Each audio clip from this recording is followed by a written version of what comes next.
বুড়িগঙ্গা নদীর তীরে অবস্থিত একটি অসমাপ্ত মোগল দুর্গ। আমরা এটিকে চিনি লালবাগ কেল্লা বা লালবাগ দুর্গ হিসেবে। এখানে তিনটি স্থাপনা আছে, হাম্মামখানা বা দেওয়ানে আম, পরিবিবির সমাধি ও একটি মসজিদ। তবে এই স্থাপনাগুলো নির্মিত হয় বিভিন্ন সময়ে। মোগল আমলে ১৬১০ সালে ঢাকা সর্বপ্রথম সুবা বাংলার রাজধানী হয়। এরপর ১৬৭৮ সালে বাংলার সুবেদার হয়ে আসেন মোগল সম্রাট আওরঙ্গজেবের পুত্র মোহাম্মদ আজম শাহ। তিনি তার পিতার নামানুসারে এই অঞ্চলের নাম রাখেন আওরঙ্গাবাদ। সুবেদার আজম শাহের নতুন স্থাপনা নির্মাণে আগ্রহ ছিল। তিনি বাংলার সুবেদার হয়ে এসেই এই দুর্গের নির্মাণ কাজ শুরু করেন ১৬৭৮ সালে। তিনি বাংলায় ছিলেন ১৫ মাস।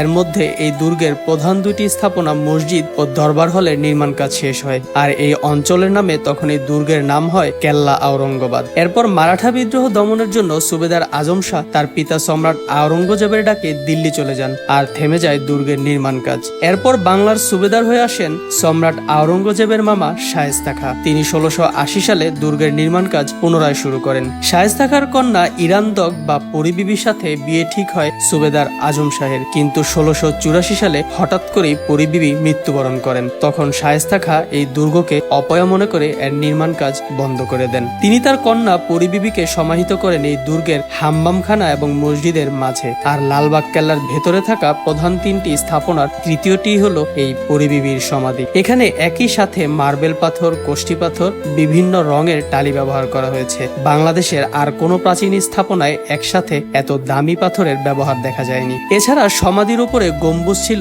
স্বর্ণে মোড়া। তবে অনেকের ধারণা এই সমাধিতে পরিবিবির কবর নেই। পরবর্তীতে সুবা বাংলার রাজধানী মুর্শিদাবাদে স্থানান্তরিত হলে এই দুর্গের জনপ্রিয়তা কমতে থাকে। মোগল শাসন শেষ হলে এই দুর্গের লালচে রঙের জন্য এর নাম রাখা হয় লালবাগ, আর এর পরিচিতি পায় লালবাগ দুর্গ বা লালবাগের কেল্লা হিসেবে। দুর্গের প্রধান তিনটি স্থাপনার একটি হচ্ছে দেওয়ানি আম বা দরবার হল। এর নিচতলায় ছিল হাম্মামখানা বা গোসলখানা, আর দোতলায় ছিল দেওয়ানে আম বা বিচারালয়, যেখানে শায়েস্তা খাঁ বিচার কাজ পরিচালনা করতেন। দুর্গে প্রবেশের জন্য তিন দিকে তিনটি বিশাল প্রবেশদ্বার ছিল।